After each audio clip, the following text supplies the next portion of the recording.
Buenos días, estamos en Crónica Digital, analizando la semana política, sábado 27 de agosto, junto a Juan Andrés Lagos, periodista, integrante de la Comisión Política del Partido Comunista de Chile.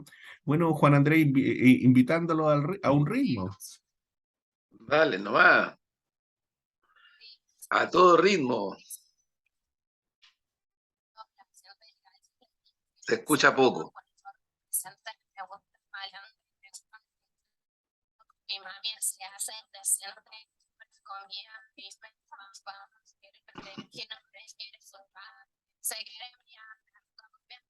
¿Qué es lo que es?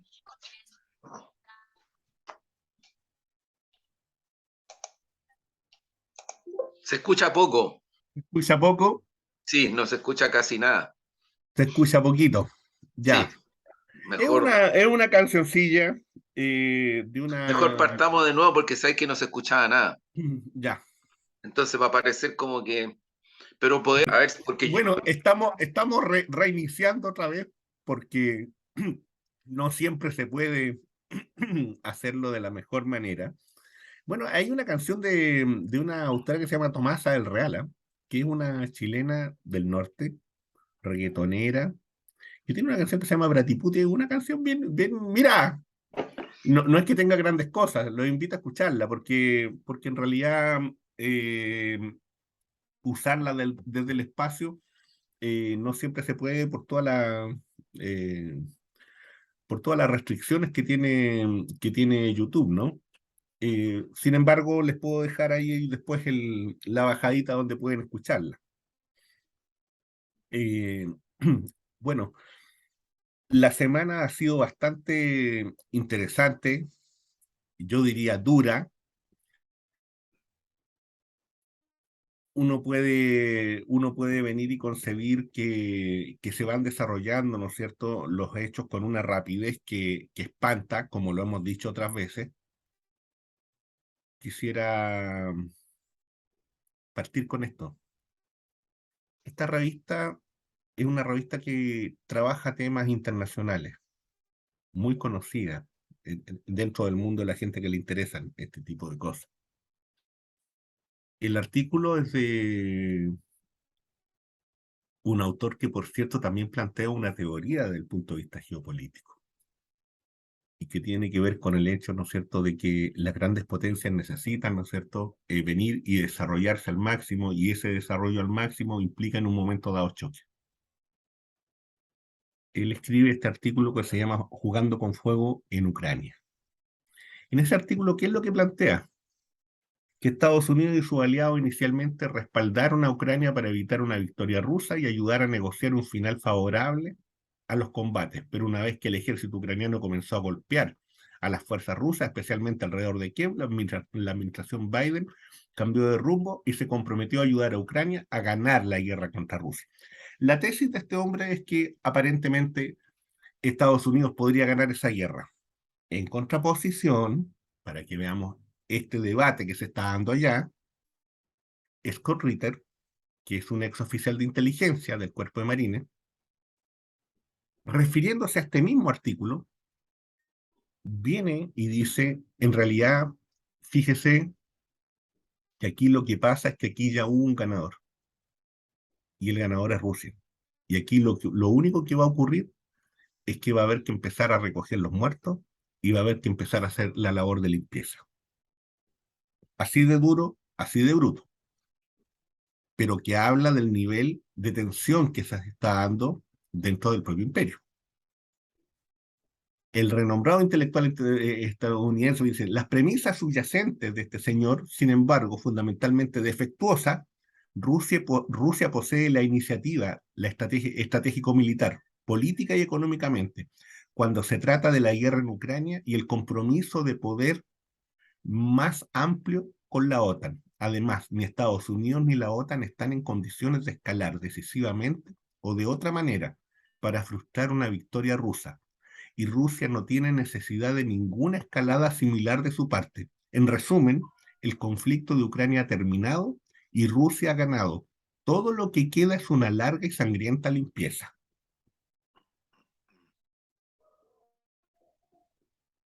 En tanto, insisto siempre, Global Time, la visión china, ¿no? El tiempo en que Estados Unidos puede lavar el cerebro a otros por ideología ha terminado. No voy a indagar más profundamente en eso porque creo que eso lo deja perfectamente claro lo que están planteando lo que están planteando los chinos. Están diciendo, mire, ¿sabe qué? En realidad esta idea norteamericana de seguir buscando grandes enemigos, de forzar la idea de los grandes enemigos, ese periodo pareciera ser que va en decadencia.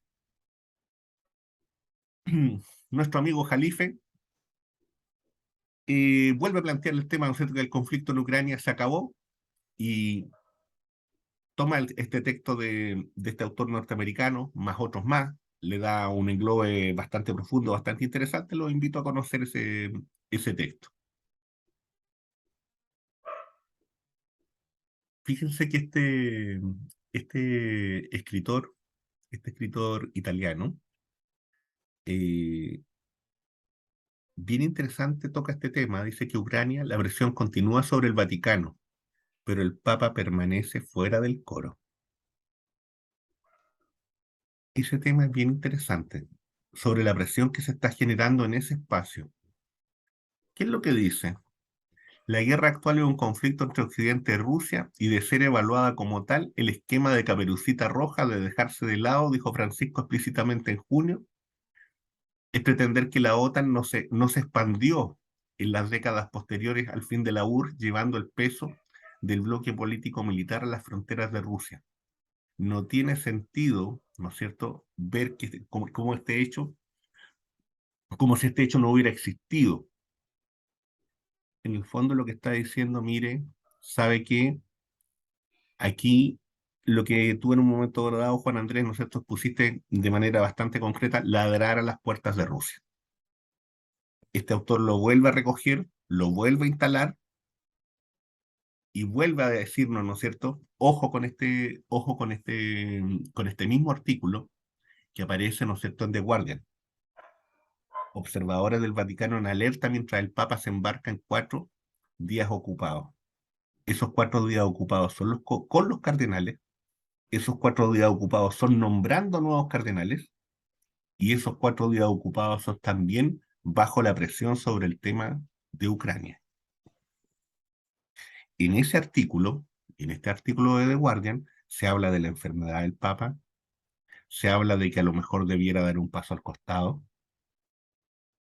Ojo con eso. La presión. Bueno, vamos bajando. The New York Times, ¿no es cierto? Una duda se cierne sobre la elección de Brasil. ¿Habrá golpe? Lo está diciendo The New York Times. Poco comentario más frente a eso, ¿no? Y desde Argentina se multiplican las plazas en defensa de Cristina Kirchner y en contra del lawfare. Y a partir de eso también en nuestro chilito, bueno, esta es una imagen, pues, una imagen bien particular, ¿no? Bien particular. Y en eso, disculpen la autorreferencia, la bratiputi del perreo intelectual colonizado, ahí véanlo en Crónica Digital, ¿no es cierto? Y eso, pues, ese es el recorrido más o menos, ¿no?, que uno puede hacer de la semana.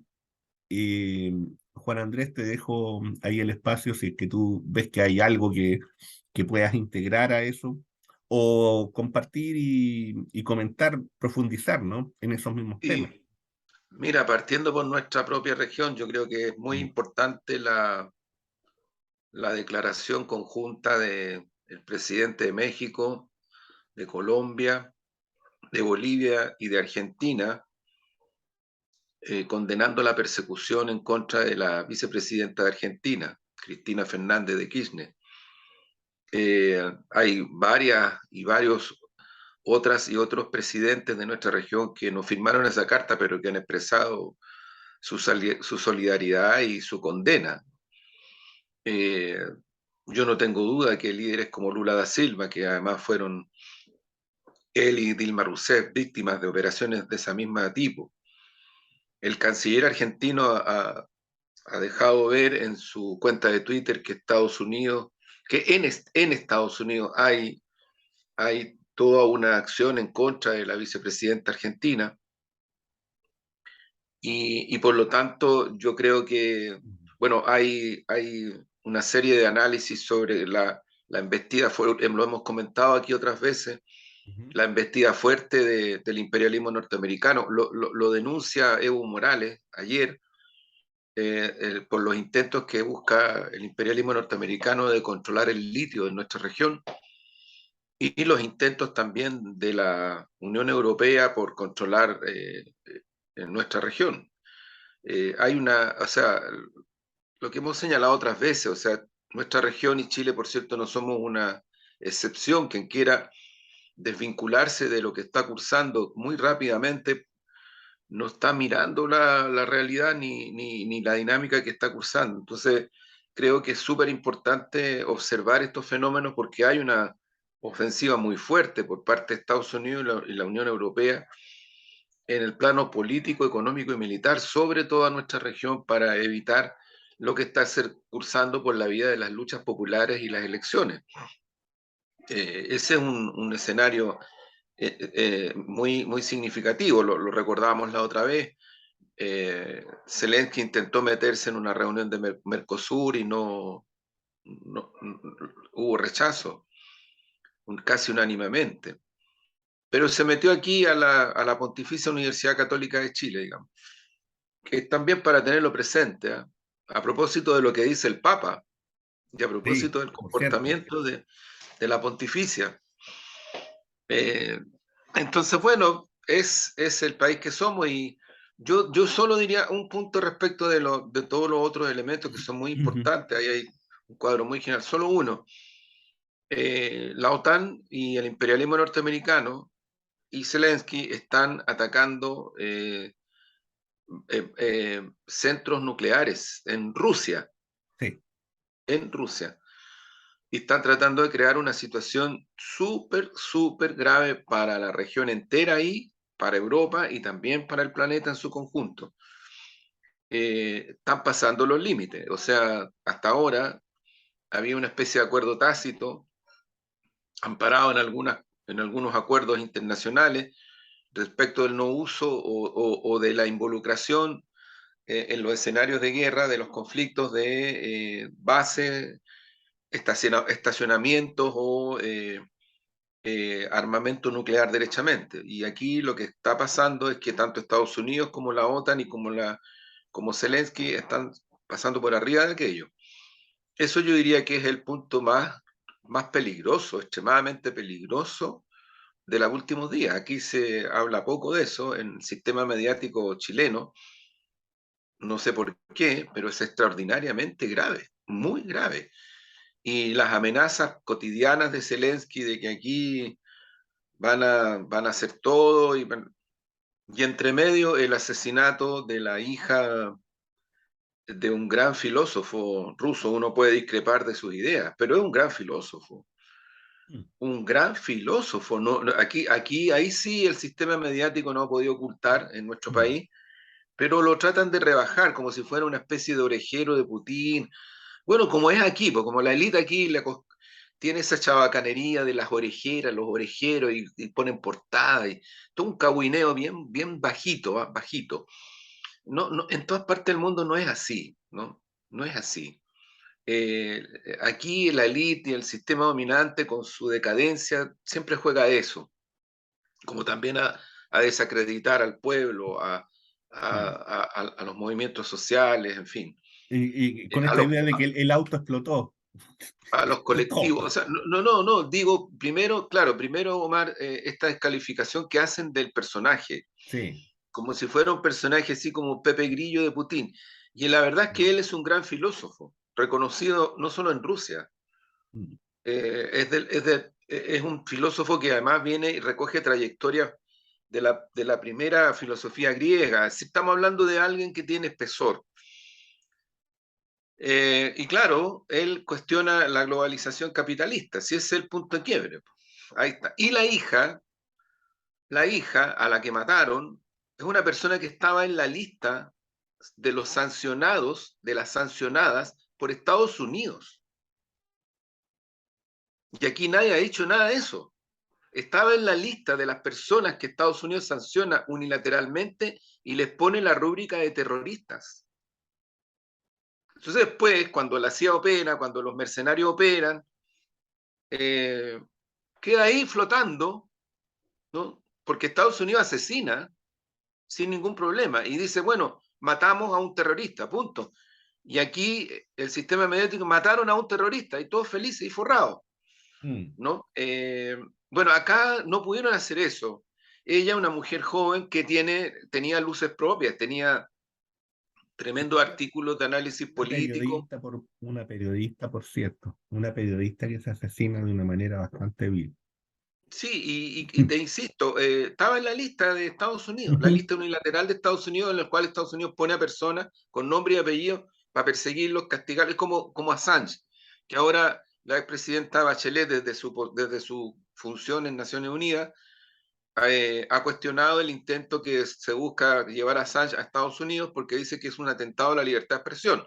Lo ha dicho Michelle Bachelet. Se le van a ir encima. Aquí, el sistema hegemónico, Ujú. la élite se le va a ir con todo, ¿no?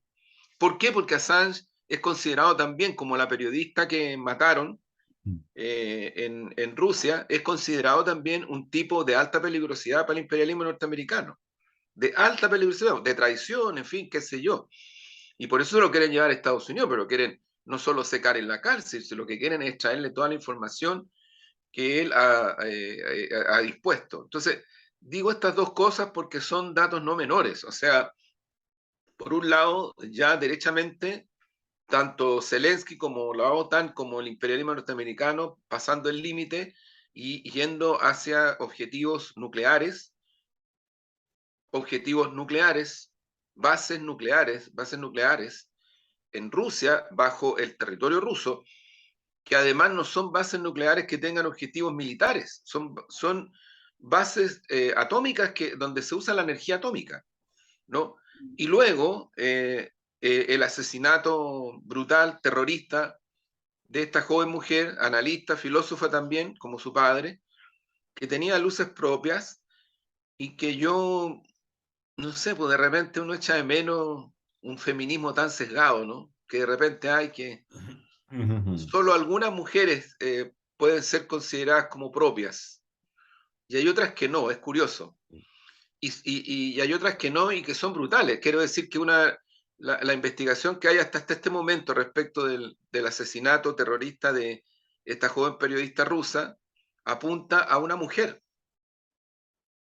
Sí. una mujer que sería del servicio secreto ucraniano y que escapó a Estonia y que vivió Mm. durante 2 años muy cerca de esta joven periodista asesinada y que habría sido ella junto con otros seguro que le colocaron la bomba.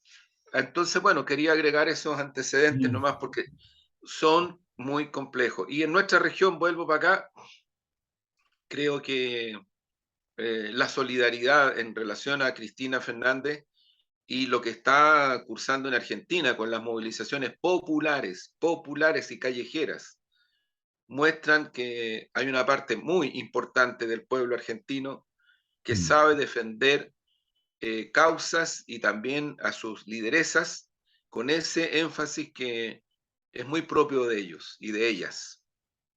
Mm.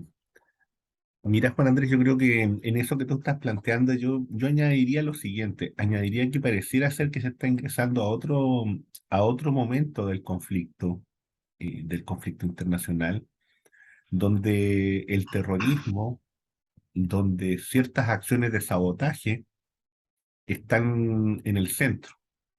Y eso habla también de un momento distinto, de un Sí, momento, ¿no es cierto?, en sí, donde se busca presionar a un país, en este caso a la Federación Rusa, en donde quien ocupa ese tipo de metodología entiende que está en una situación desmedrada y que necesita usar otro tipo de medios para poder, ¿no es cierto?, obtener no solamente visibilidad, sino que también tratar de equiparar de algún modo la cancha.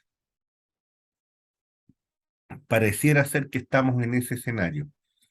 Sí, No sabemos todavía ni podemos vislumbrar el tipo de respuesta que se va a generar desde la Federación Rusa. Estoy pensando en las respuestas militares, pensando en las respuestas políticas frente a esta situación, frente al escenario planteado, ¿no? Ese es un tema en curso que habrá que irlo analizando, habrá que ir viendo cómo esto va tomando otro corte. Ya sabemos, ¿no es cierto?, de que hay un llamado al ingreso de nueva gente al área de las Fuerzas Armadas, por tanto, al incremento del ejército, como una medida. Ya sabemos, ¿no es cierto?, de que desde el punto de vista de lo táctico militar, de lo que se conoce, de lo que uno puede conocer, de lectura, de búsqueda, de indagación, eh, pareciera que en el ámbito del terreno propiamente, en los combates propiamente dicho, el, la capacidad de daño que ha ejercido el ejército ruso es muy grande, muy grave. Eso es lo que se conoce. claro. Hay algunos analistas Sí, norteamericanos incluso, sí, de ellos mismos, claro, Omar, que es ellos súper están, importante, muy que ellos importante. están hablando de 15-1, de 30-1. ¿Qué Es significa súper 15-1, importante 30-1?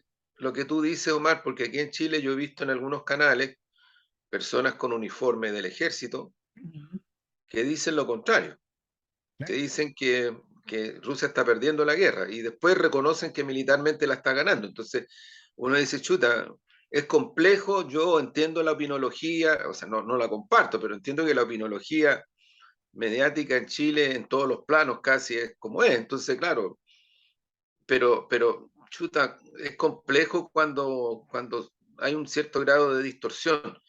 Lo que objetivamente está, yo creo que ese es un dato de realidad. Objetivamente lo que está cursando es una instalación día a día de punto de vista propiamente de un conflicto militar,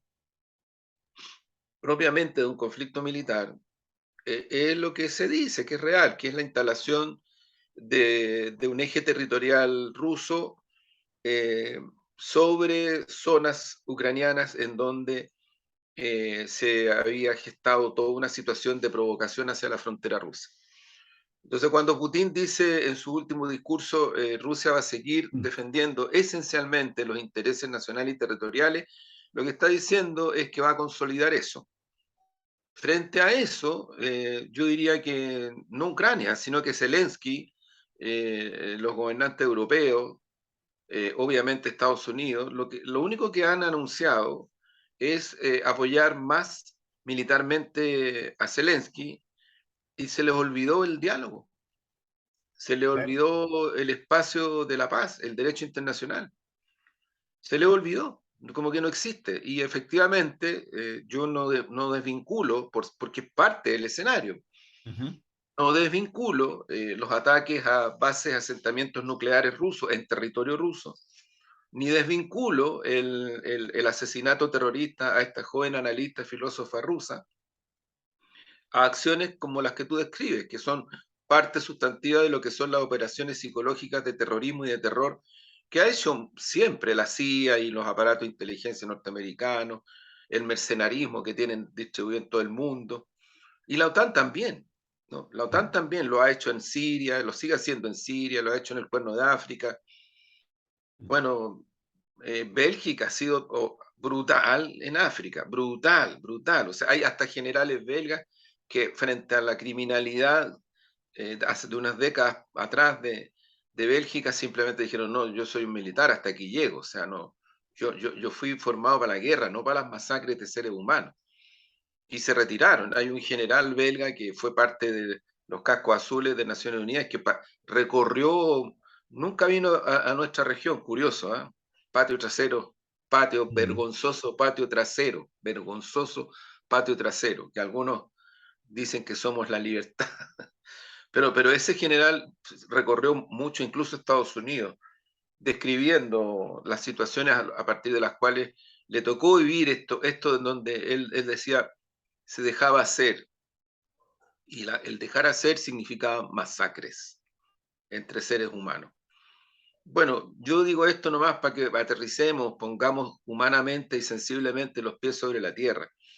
Lo que se juega en nuestra región es parte sustantiva de lo que se está jugando en todo el mundo, porque cuando uno da como antecedentes concretos, indesmentibles, que la presión francesa, que la presión de la OTAN, de la Unión Europea y de los norteamericanos por controlar el litio en nuestra región, como lo ha denunciado en última hora Evo Morales, pero lo decíamos el otro día, Argentina está, está ya empezando a hacer todo un asentamiento para producir industrialmente baterías de litio. A mí alguien me puede decir que esto no tiene nada que ver con el intento de acosar a Cristina Fernández, que son cosas muy distintas. A eso vamos a llegar, que no tienen nada que ver con lo que se está buscando con Bolsonaro de tratar de evitar una elección, o sea, evitar una elección, que lo que se está haciendo en Bolivia, donde en la semana poca información en los medios grandes de este país, hubieron marchas encabezadas por Arce y por Evo, Sí. de los pueblos originarios y de los pueblos de Bolivia en defensa de la democracia, porque de nuevo están provocando. Entonces, no tienen nada que ver todas estas cosas, qué curioso. O sea, nuestra región es Marte, o más que Marte todavía, no sé. Tendríamos que buscar más para allá todavía.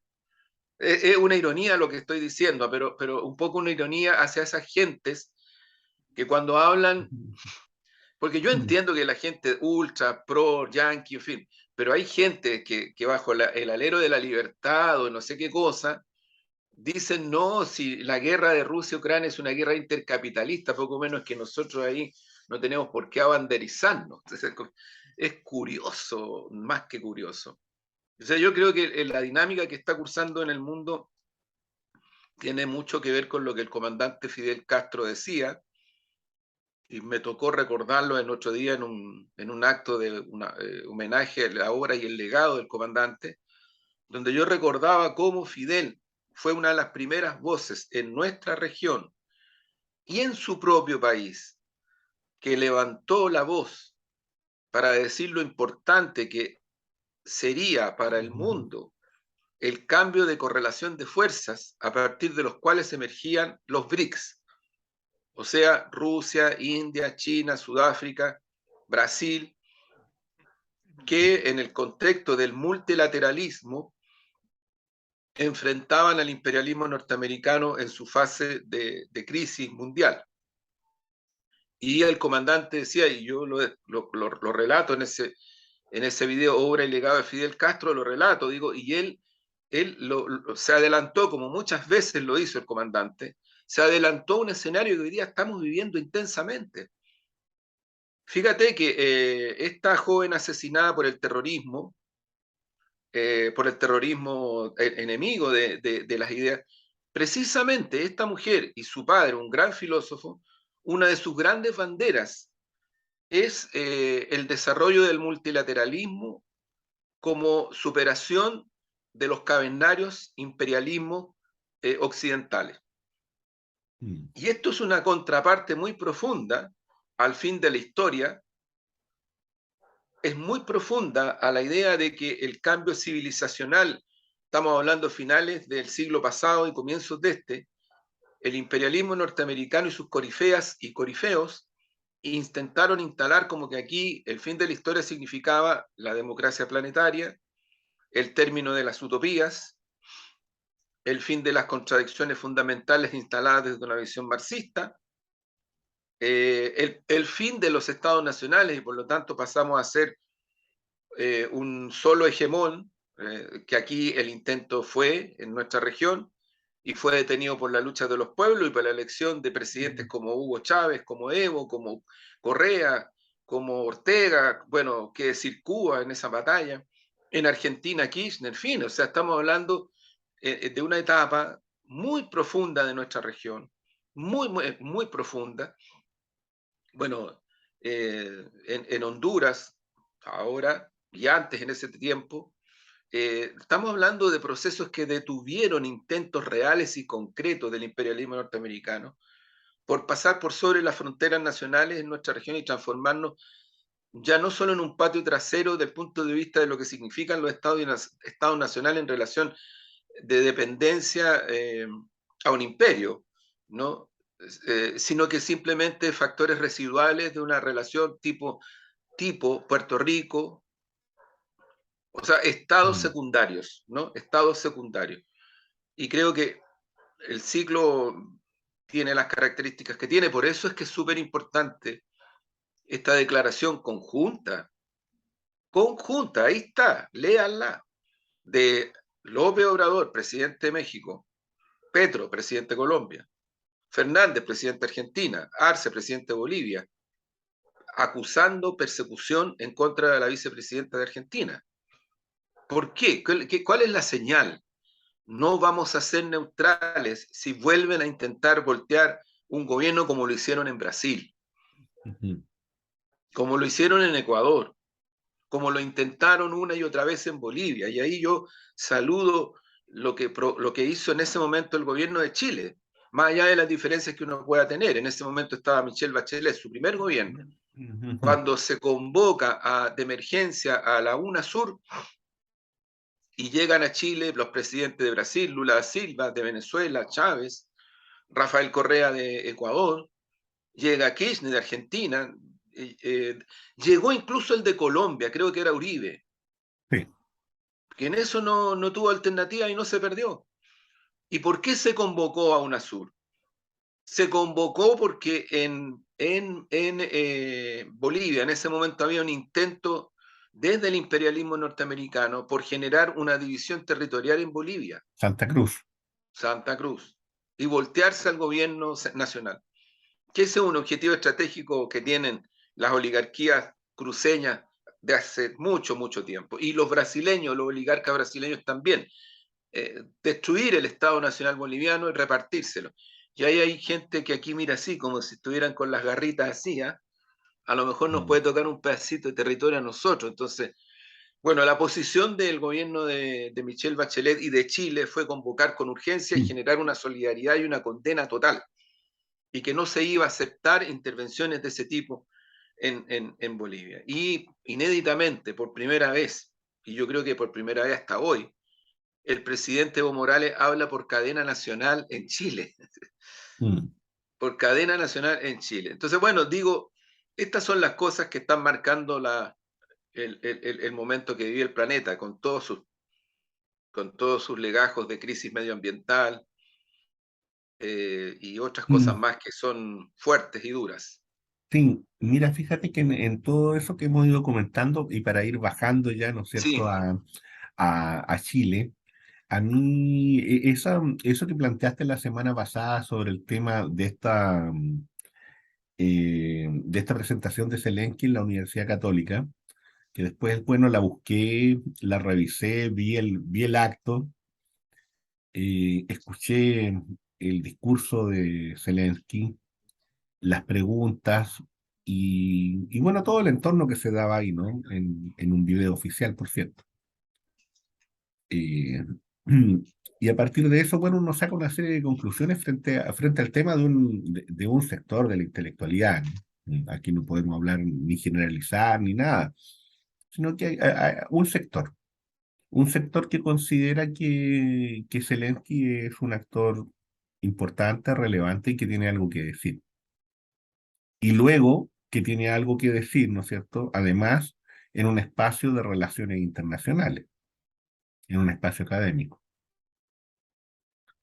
Y que, y que por cierto, cuando tú escuchas a Zelensky, en realidad es un discurso bastante rabioso, es un discurso maniqueo. Una de las cosas que me sorprendió es eso.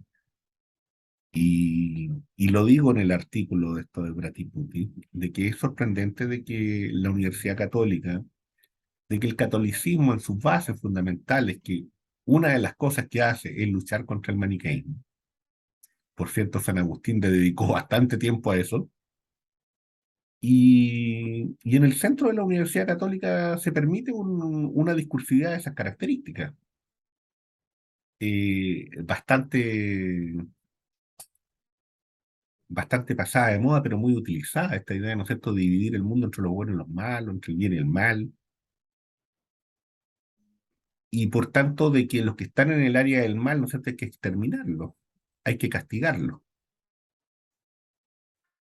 Yo creo que eso, y eso que se haga desde la Universidad Católica me parece un daño bien severo, fíjate, un daño bien severo al mundo religioso, pero no solamente al mundo religioso, fíjate que también a un grupo grande de gente que yo creo que racionalmente y dignamente pueden tener una posición crítica frente a la acción de la Federación Rusa, si eso está abierto y eso es parte de la discusión.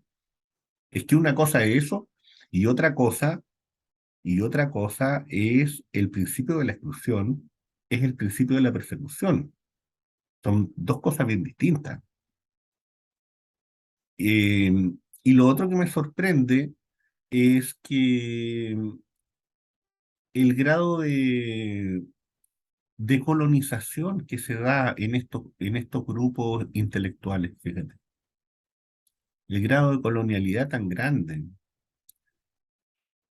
Además, con un personaje que, claro, que desde el punto de vista de la imagen pudiera uno venir y justificar y decir, bueno, esto es atrayente, pero desde el punto de vista discursivo, de una decadencia brutal, pues. Y por eso mismo también en el mismo artículo digo, oye, hubiera sido mejor que invitaran a Kissinger, hubiera sido mejor que invitaran a la Nancy Pelosi, no sé, pues, hasta a Victoria Nuland, que sabemos todos los que estamos dentro del mundo del análisis político, sabemos más o menos cuál es la lógica y qué es lo que piensan, pero vemos que ahí también hay un peso mayor, un peso discursivo mayor, una discusión más en serio. Y por último, de que si vas a ser colonizado, bueno, te estás colonizando con alguien que vale la pena. Para mí, Omar, lo más terrible de ese acto y gesto en la Pontificia Universidad Católica son dos cosas. Una, que es claramente una diferenciación de la postura del Papa, claramente, Mm, claramente. Y ahí uno ve hasta dónde esta tan consabida obediencia papal no se demoraron mucho en cuestionar esa declaración hermosísima, llena de humanismo y de cristiandad, porque esa ujú, es la verdad. Yo no quiero ostentar de nada, pero hasta donde uno conoce el cristianismo, mm. esa declaración de las carmelitas del Cajón del Maipo, ¿no? Sí. Es tan estigmatizada por instituciones católicas, ¿no? Después de esa declaración. Pero digo, se oponen en los hechos a la postura del Papa, abierta y dicha públicamente y explícitamente, respecto de lo que está ocurriendo en territorio ucraniano y en la zona rusa, frontera rusa, lo que hace Zelensky. Y por otro lado, la ostentación de un personaje que ha cometido terrorismo de Estado al interior de su propio país y contra su pueblo. Ahí hay masacres. Y yo incluso creo que mi sector es un sector que ha estado a la defensiva frente a eso. No Mm, porque sean comunistas, pero hayan masacrado comunistas, las fuerzas nazis, pro-nazis a favor de Zelensky, ujú, ¿no? Eh, Hace un tiempo atrás asesinaron a más de 40 comunistas, jóvenes comunistas, muchos de ellos. ¿Esos no son seres humanos?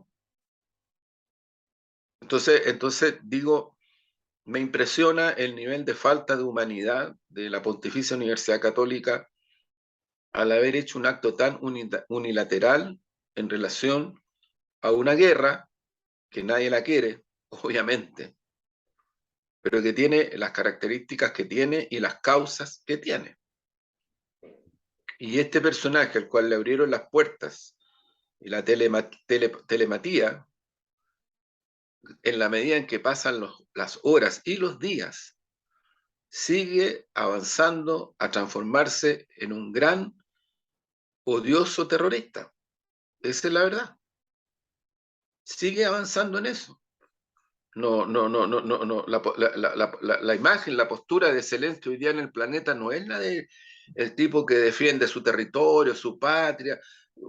Eso ya ha ido disminuyendo crecientemente, Mm. porque han pasado demasiadas cosas. O sea, decíamos el asesinato de la periodista, de la filósofa, decíamos el ataque a asentamientos atómicos, el bloqueo que costó mucho que se levantara para que salieran granos desde territorio ucraniano y que en realidad la posición rusa fue clave, fue fundamental. Sin la posición rusa eso no habría ocurrido. El ataque directo a la unidad nacional china, que es parte de este mismo escenario, ¿no? Las amenazas europeas y norteamericanas en nuestra región por el tema del litio y la presencia china. Entonces, yo diría, es imposible a esta altura separar todo eso de lo que es la postura de Zelensky. Zelensky no es un ente abstracto en esta situación mundial. Zelensky no es un personaje que esté en estos momentos puesto como podría haber sido en la década de los 90. Estoy pensando en la ex Yugoslavia, en esa zona, Mm. ¿no? Donde la otra parte europea le cantaba y le hacía himnos porque se estaba liberando de esa maldita Unión Soviética.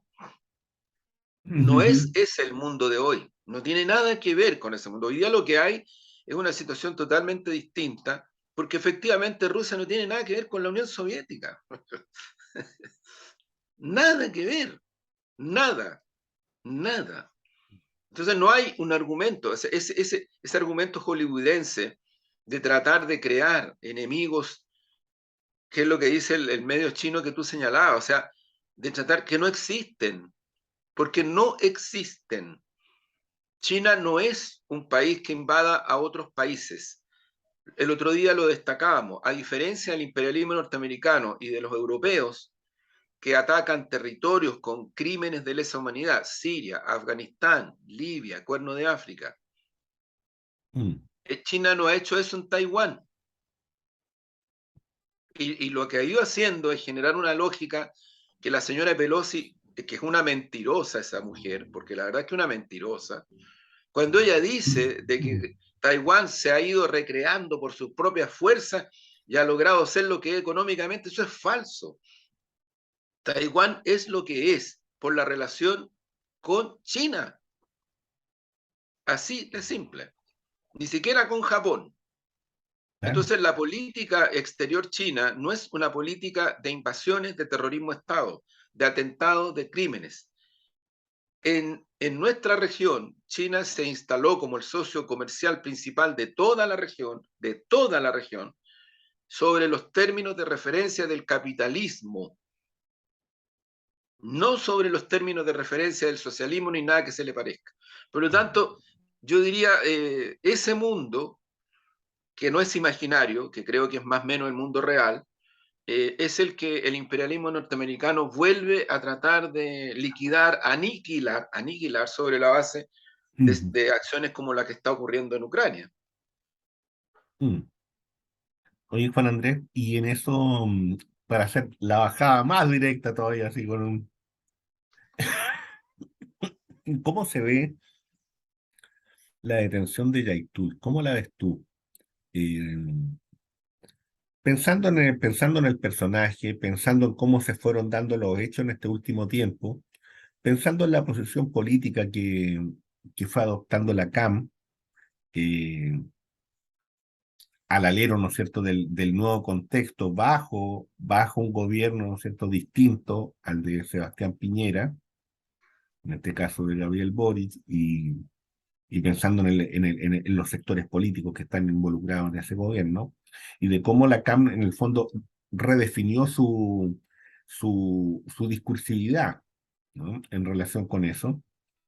Y por otro lado, la reacción también por parte de la derecha y lo que puede significar esto de algún modo, también, si es que lo tiene, puede que ser que puede que sí, como puede que no, desde el punto de vista, ¿no es cierto?, de lo que va a ocurrir el domingo 4 de septiembre. Si es que tiene alguna relación, o a lo mejor no tiene ninguna, o a lo mejor algo ocurre dentro de la ciudadanía al alero de esto.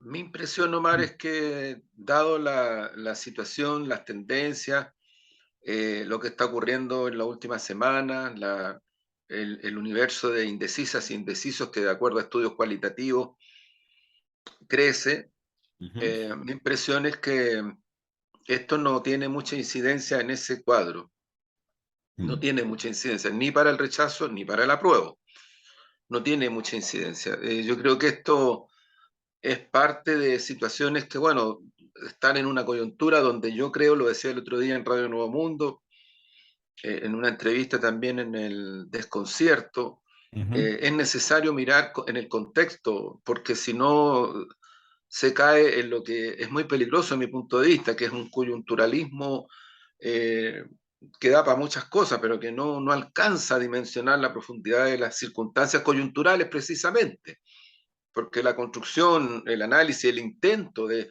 contextualizar precisamente es para eso. Mira, yo creo que lo primero, lo decía el otro día Pepe Bengoa en una entrevista muy interesante, lo ha hecho muchas veces también en sus libros.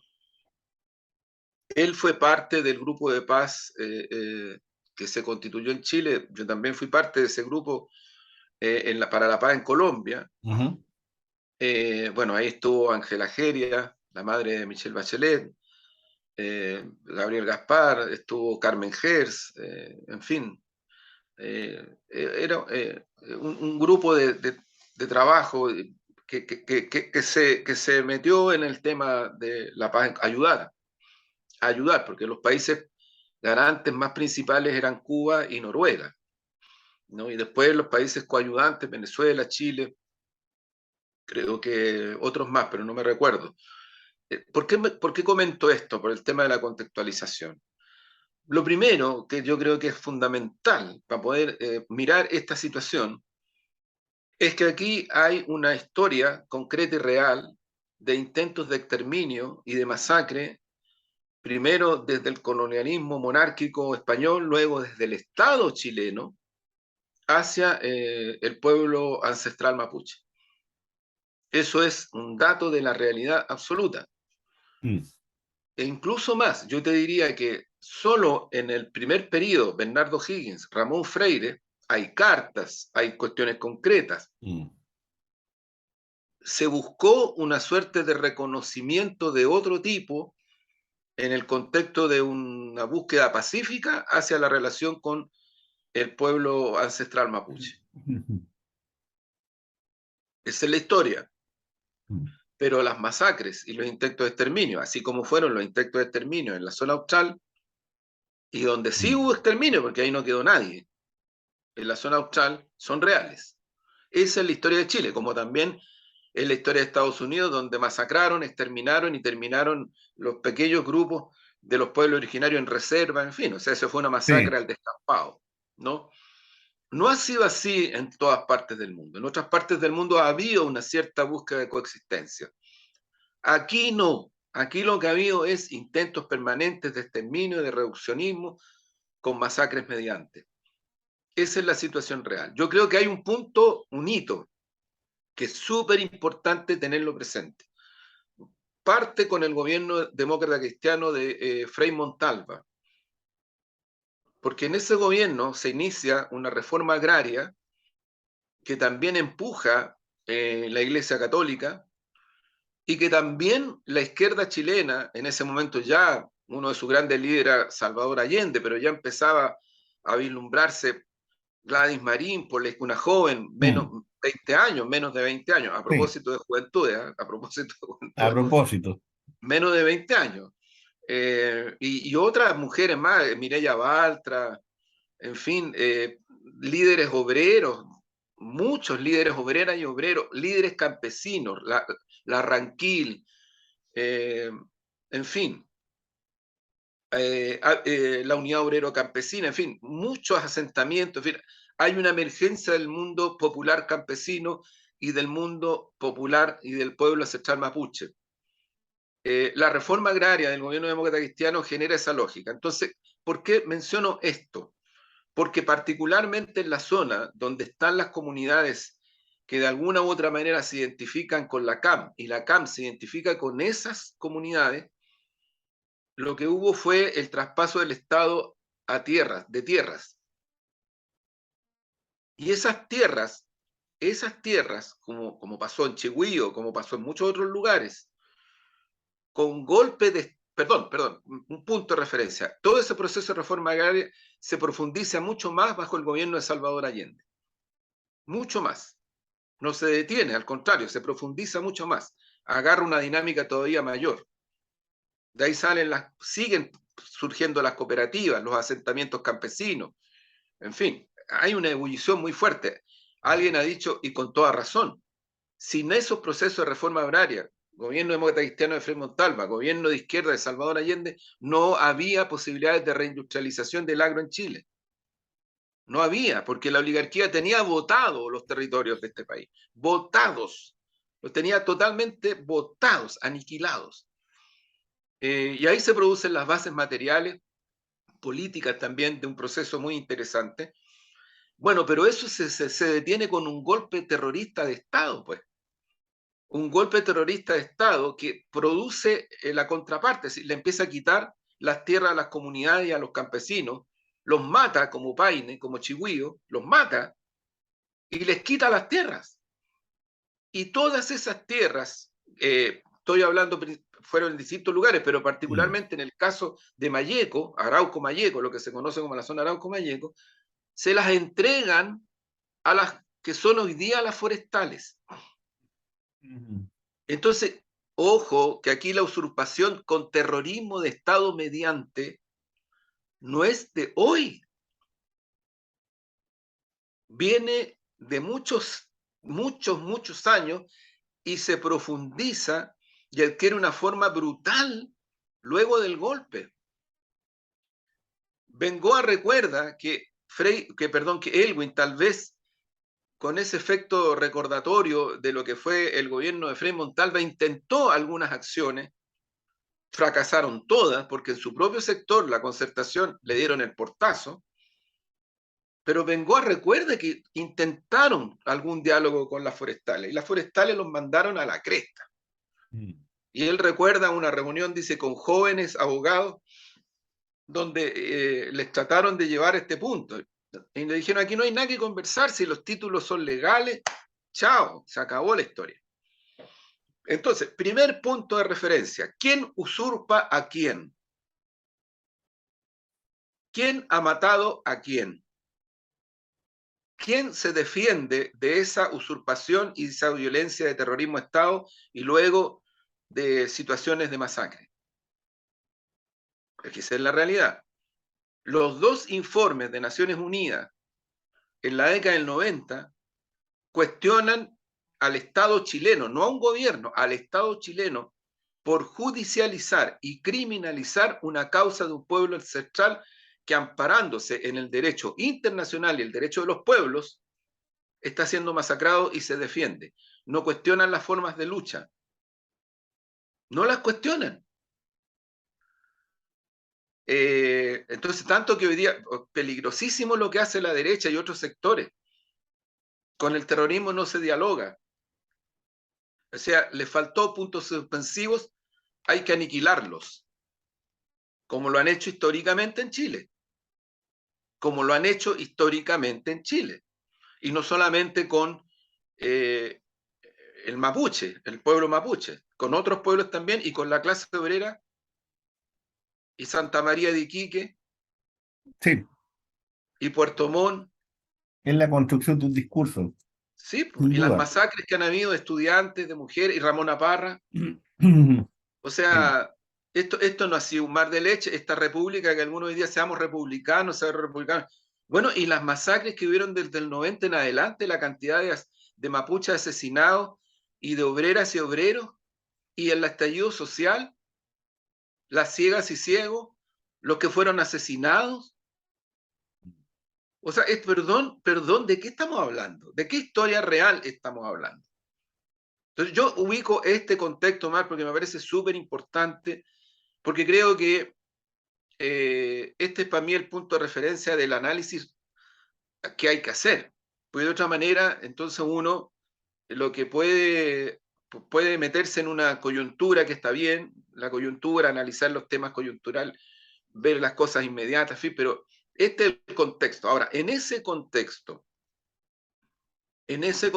aquí han habido recientemente dos intentos desde el Estado por ubicar las cosas en los términos de referencia que plantea el derecho internacional y el derecho de los pueblos, que es más o menos, yo te digo, más o menos, con muchas diferencias, lo que se está haciendo en Colombia y que partió con las conversaciones en La Habana, con la FARC, y que ahora, lo decíamos el otro día, las conversaciones con el Ejército de Liberación Nacional, que el canciller colombiano no se demoró 5 minutos en La Habana, en la primera reunión cara a cara, les dice, ustedes son los legítimos representantes del Ejército Nacional.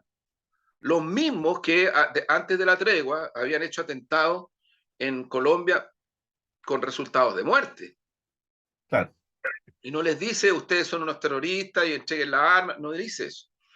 Bueno, en Irlanda, si Gran Bretaña hubiera tomado la posición que tomó y que tiene la derecha y otros sectores de este país, nunca se hubieran sentado a conversar con el IRA.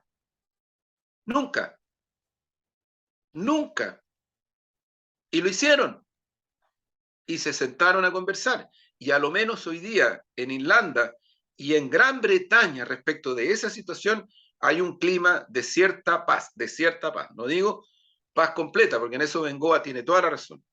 Los procesos de esta naturaleza en el mundo son de búsqueda de coexistencia, pero nunca las tensiones se disminuyen, son fenómenos idiosincráticos y culturales muy profundos. Si en España no se hubieran sentado a conversar con la ETA, la que hacía los atentados que hacía, Claro. tampoco habría hoy día en España la situación que hay. Y Nueva Zelanda, y en el Sudáfrica lo hemos hablado, y en el Oriente Medio lo hemos hablado, y en Afganistán el imperialismo norteamericano conversa y Sí. dialoga con los talibanes y acepta que los talibanes tomen el control del país. Pero ahí la derecha y la élite criollita que tenemos no dicen nada, es curioso. Como que pierden los estribos y prefieren no hablar. Bueno, hay otros casos más, Omar. Hablábamos de este general belga, ¿no? El general belga hay que ubicarlo principalmente en lo que ocurrió en África, ¿no? En varios países africanos donde cascos azules de Naciones Unidas entraron para resguardar la paz, porque habían conflictos allí de masacre terrible. Y algún resultado tuvieron, pero a este general le tocó una parte muy dura, ¿no? Muy dura. Pero digo esto, Omar, porque, bueno, Nicaragua, que aquí tanto se le ve con tanta cosa despectiva, Nicaragua tiene una experiencia muy positiva respecto de una relación con pueblos originarios que hoy día se desarrolla en paz. ¿Qué decir Bolivia? ¿No? Sí. Con la instalación a través de un proceso constituyente de un Estado plurinacional, multiétnico, y que tiene la expresión que tiene. Claro, obviamente a la oligarquía cruceña no le gusta, al imperialismo norteamericano, al neocolonialismo no le gusta, no es, obviamente, pero bueno, entonces digo esto porque creo Ecuador que también es parte de eso, ¿no? Ecuador es Es parte de cierto. eso. Claro, digo esto, Omar, porque eh, fíjate lo que voy a decir con mucha énfasis. A mí me llama mucho la atención, no me llama para nada la atención la posición de la oligarquía, de la derecha y otros sectores de nuestro país, porque históricamente han sido proclives a la búsqueda de una legitimación de masacres. Cuando Piñera, eh, Alamán y Espina viajan a Colombia a reunirse con Uribe, siendo Santos ministro de Defensa, Mm. y se vienen con toda la lógica de la militarización y militarizan más todavía Carabineros y Ujú. arman el plan Huracán y no sé qué otras cuestiones más y todo. Eso fue un fracaso. Por donde lo mires es un fracaso. Mm. Por donde lo mires. Pero el intento, incluso trataron de meter al Partido Comunista. Manuel Olate estuvo preso semanas y semanas porque lo trataron de meter para mostrar que el Partido Comunista y la FARC estaban metidos en la zona mapuche. Yo fui a declarar junto con Jorge Insunza varias veces al Tribunal de Justicia. Y eso se paró porque la Corte Suprema colombiana dijo, no, ya no basta. O sea, aquí el montaje ya está dando para demasiado. Y lo paró. Y obsecuentemente la Corte Suprema chilena tuvo que decir, bueno, se acaba todo acá porque esto es un montaje. Pero Piñera empujó eso, siendo ministro del Interior, Hinspeter. Lo empujó con fuerza. Y en su segundo gobierno también lo empujó. Alfredo Moreno, en estos días ha hecho algunas cosas, reconoce que él no tuvo el apoyo que pensó que podía tener del propio Piñera. Entonces, aquí lo que me Minaron llama las la propias conversaciones que estaba generando. sí, a mí lo que me llama la atención, lo que tú decías, es la posición de Héctor y la posición de la CAM. Porque en el gobierno de la nueva mayoría, el primer año, siendo intendente de la región, el actual senador Francisco Guanchumilla, y siendo ministro del Interior Rodrigo Peñaglillo, yo era en ese momento parte del equipo de asesores del gobierno, se empujó un proceso muy reservado de conversaciones donde se puso en la mesa una cantidad de miles de hectáreas inéditas en la historia de Chile para la devolución. En el contexto de, todavía no estaba el proceso constituyente, en el contexto de un proceso que buscara el respeto y la consideración partiendo de la demanda principal, que es la tierra, a las comunidades. Y eso estaba avanzando. ¿Qué es lo que ocurre ahí? La derecha presionó. Al interior de la nueva mayoría se impusieron los sectores más retardatarios y todo eso se vino abajo. Uno de los efectos directos del cambio de gabinete, el primer año sale Buenchumilla, sale Peñaglillo, se acabó eso, se acabó.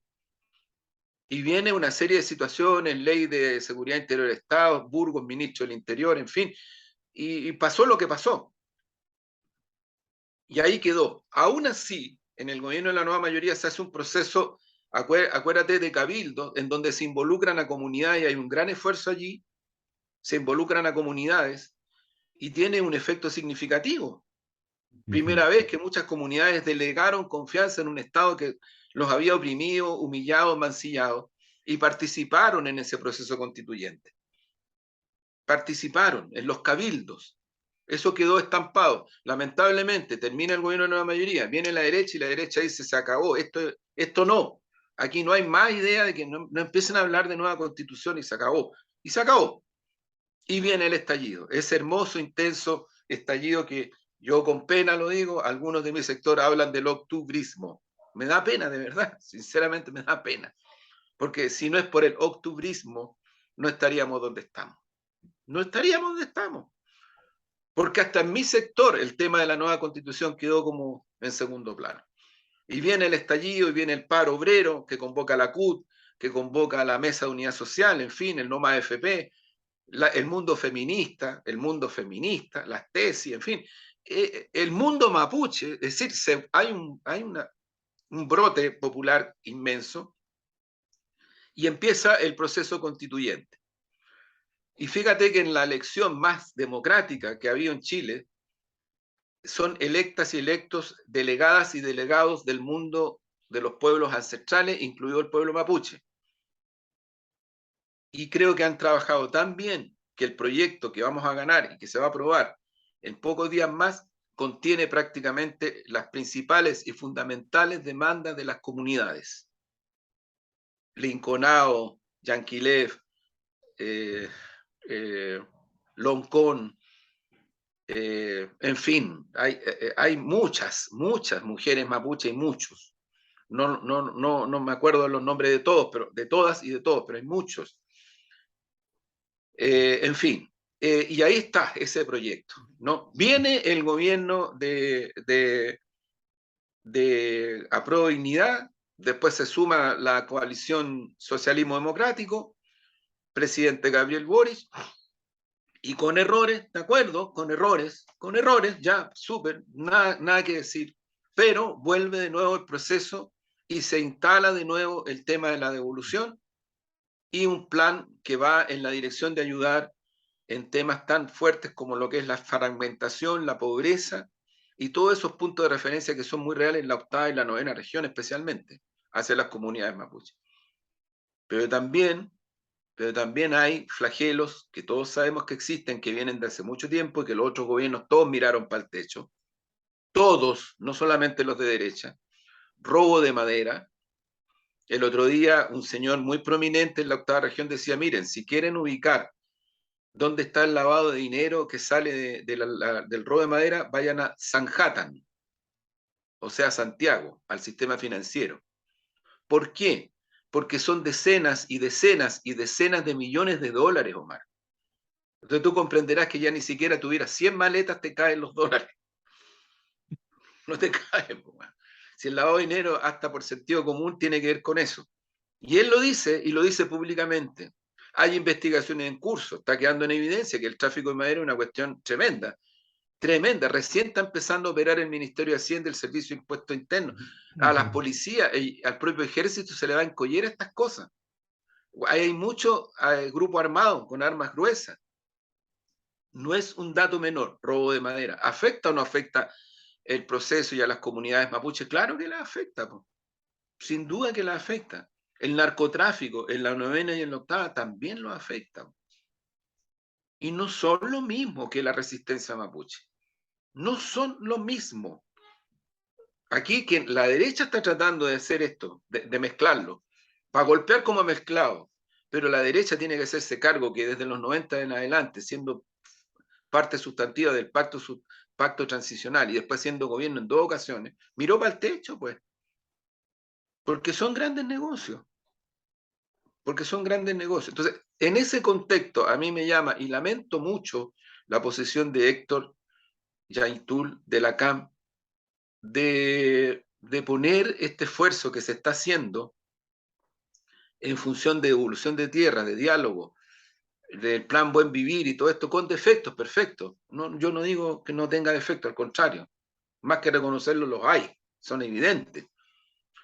Pero darle un portazo total a esta posibilidad, ponernos prácticamente en la misma situación como si nosotros fuéramos las forestales o si nosotros fuéramos parte de eso, cuando si uno quiere mirar la historia, la clase obrera y las izquierdas chilenas, que podrán decir lo que quieran de las izquierdas chilenas, con los defectos que hemos tenido, que los tenemos y re harto, bueno. Siempre, desde la premodernidad, pasando por la modernidad y pasando por la posmodernidad, siempre hemos estado en alianza en la primera línea, luchando y siendo además criminalizados. Y además nuestras muertes, junto y en y desde el pueblo mapuche. Entonces no es justo que nos puedan tratar así. Insisto en esto, yo creo que colocar las cosas de otra manera a mí me parece un error grande. El diálogo también es una forma de lucha. Y yo creo que el IRA y la ETA y la FARC y el ELN y un montón de otras fuerzas más, cuando un montón, estamos hablando de Nueva Zelanda, en fin, Finlandia, se recordaba en el otro día que también las élites finlandesas trataron muy mal a un pueblo originario allá, muy mal, hasta que empezó el otro proceso. Bueno, pero digo, el diálogo también es una forma de lucha. Y por eso es que creo que lo que ha cursado es una situación tremendamente lamentable. Hoy día está en los tribunales de justicia, pero siento que ha habido por parte en particular de la CAM y por parte de Héctor Yaintul una postura de intransigencia y de provocación. O sea, a mí me preguntaron el otro día que hay persecución política, es que no la hay. No la hay. La derecha persigue, la derecha tiene persecución, pero el gobierno y los sectores que estamos en la dirección de llevar adelante todo este proceso, no tenemos la idea de una persecución política, más que no nos interesa, no la queremos, no somos parte, menos en el caso de lo que es objetivamente el pueblo mapuche. Y cierro con esto, Omar. La CAM pasa por arriba de todo lo que las y los constituyentes mapuche hicieron en el proceso de la constituyente, de la convención, y lograron. porque también dicen que ese proyecto es malo, también dicen que es malo. Entonces, yo lo que creo es que todavía puede quedar un poco de tiempo para... No, no es para rectificar. Si yo no creo que se le tenga que pedir a Héctor Yantul que la derecha es atávica, es odiosa, es violenta, no quiere la paz. Ha usado el terrorismo de Estado, ha usado el terrorismo de Estado y también el terrorismo puro y simple, pero no es nuestro caso, no es nuestra situación. Nosotros no queremos ponernos en situación respecto de la CAM y respecto de Yantul como si fueran enemigos, pero son un sector que tiene que considerar.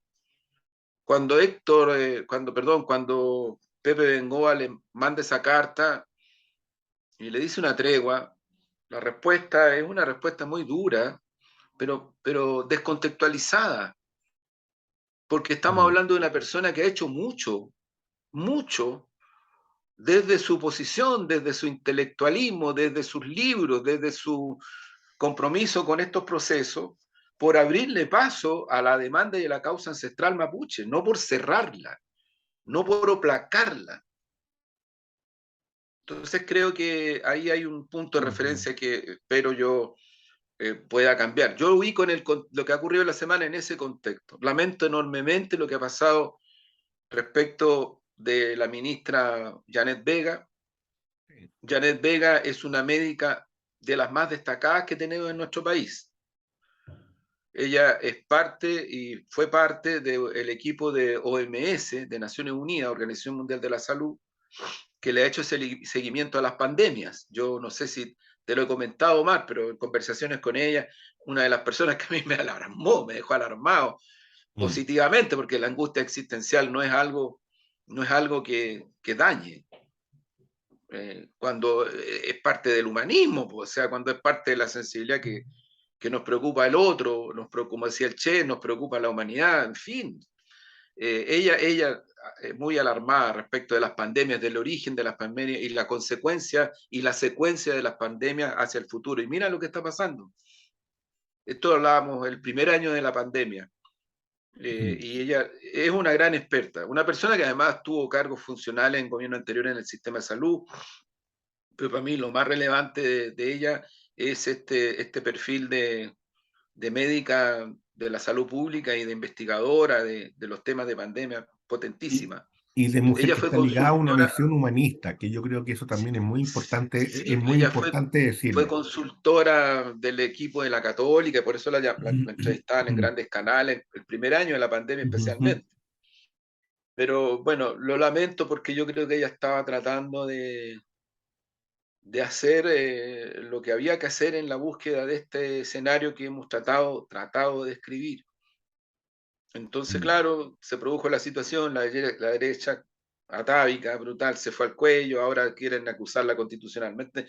Los republicanos fueron a la fiscalía a pedir que sea procesada, ¿no? Si esto es una locura. Mira, ojo, que son así. O Por sea, eso es yo creo que aquí hay que estar muy atento principalmente al hecho, a mí me llama la atención de que se use Yaitul y de que se use lo que pueda haber dicho o no dicho Yaitul frente a tales o cuales personas como una posibilidad, ¿no es cierto?, de persecución a ya sea al gobierno, a sus ministros y a otras personas que son referentes políticos. sí, pues. Mira, Yo creo sí, que el plan en curso es muy claro, es muy evidente, y eso yo lo veo, eso sí yo lo veo con preocupación, lo veo con preocupación y veo también de cómo estas disputas internas que están en el propio mundo mapuche, que son disputas también por liderazgo, que son también disputas políticas, que son muy legítimas, pero que cuando tú las extremas, cuando tú las exacerbas, cuando tú las colocas en cierto punto para poder volver a reinstalarte, escoges un adversario, escoges un enemigo y a veces escoges mal en eso también. Y a veces te mira, equivocas. yo, yo creo, Marc, que es muy importante lo que tú dices. Yo sigo en esa línea por lo siguiente, porque creo que primero, efectivamente, yo tengo la impresión, y no es una impresión así especulativa, Ujú, de que luego de alguna serie de errores, en fin, cosas, ujú, hoy día está en curso un proceso de diálogo con comunidades diversas y probablemente Héctor Yaintul debe saber de ese proceso. O sea, yo creo que hay comunidades interesadas en el proceso cada vez más, igual como ocurrió en el mm, primer año del gobierno de la nueva mayoría, que se interesan, que se motivan porque ven ahí una cuestión distinta a la que ha habido en gobiernos de derecha y de antes, salvo el periodo de reforma agraria Frei Montalva y Salvador Allende Unidad Popular. Entonces, claro, ahí uno dice, claro, ¿cuáles son las motivaciones de un sector muy legítimo dentro de las comunidades, dentro del pueblo mapuche, ujú, que cuestionan tan frontalmente el resultado del proceso constituyente donde muchas y muchos mapuches hicieron aportes sustantivos que están estampados en el proyecto, güey. Si lo, yo no creo que quienes participaron en ese proyecto lo hayan finalmente suscrito a favor, votaron a favor porque les pareció que era malo, al contrario, yo creo que lograron, es un gran mérito de las y los constituyentes mapuche, un gran mérito de ellas y de ellos, que el proyecto final de nueva constitución contenga lo que contiene, por eso es que la derecha se va encima. Entonces, ¿por qué la CAM y por qué su líder cuestionan eso? ¿Por qué? ¿Dónde están? Claro, ellos dicen, no, lo que pasa es que esto es una... Bueno, pero no sé, ahí hay un punto de referencia que es necesario tener en cuenta. Y lo segundo es que hay un proceso en curso que encabezaba en este caso el gobierno, la ministra Vega, también Interior, donde también está de nuevo el inicio de una actividad respecto de ujú. la devolución y otras cuestiones más. Entonces, no es exactamente el escenario de una especie de cierre total a la causa y a las demandas mapuche, al contrario. Y eso es lo que tú tienes razón, pues eso es lo que la derecha trata de romper, obviamente. Sí. Bueno, vamos cerrando Vamos cerrando. el programa de hoy. Decir, ¿no es cierto?, invitar a la gente a suscribirse al canal, a visitar el Café Crónica Digital, ahí, ¿no es cierto?, en plena Plaza Brasil. Decirles que tuvimos una partida en falsa, que la vamos a mantener ahí, la partida en falsa, sin hacer ningún arreglo, nada, no. Vamos ahí nomás, vamos ahí, porque es el estilo y es lo que es el programa tal cual. Y como siempre, bueno, vamos a terminar con un poemita. Un poemita que he estado trabajando con unas formas ahí tipo trap, ¿no? Que es una forma, un concepto, una estructura que se usa en cierto estilo de música, diga el reggaetón. Que la he estado viendo, leyendo, oye, eso y lo debo decir, ¿ah? Eso a partir de un programa que escuché del Rogerío y, y vi ahí algunas cosas y dije, a ver, vamos a empezar a indagar acá. Y bueno, y se ha llegado ahí algunas cosas, algunas cosillas porque que me han llamado la atención. Se llama Modo Trap 2 porque hay un Modo Trap 1 pero eso lo tengo en el Facebook para quien quiera buscarlo. Ciudad delirante, ciudad estridente que juega a ser Dios, horrores silentes. Me veo apestado, me huelo impotente, jalando idolatría, escondido como siempre. La cuenta de la luz, la cuenta del gas, el perro que adopté, la lucha de más, la ducha de más. Me acuerdo de ti, recuerdos nada más. Octubre es mi jardín, recuerdos nada más. Ciudad delirante, ciudad estridente, que juega a ser Dios, horrores silentes. Buena, bueno, Omar, gracias, te pasaste. Buena, buena. Ahí estamos, Ahí ahí estamos estamos. jugando, Muy jugando, bien, jugando muy con las bien. palabras. Nos vemos, Así, Omar, nos cuídate, vemos. Chao, chao. cuídense. Chao, Chao, chao, que chao. esté muy bien.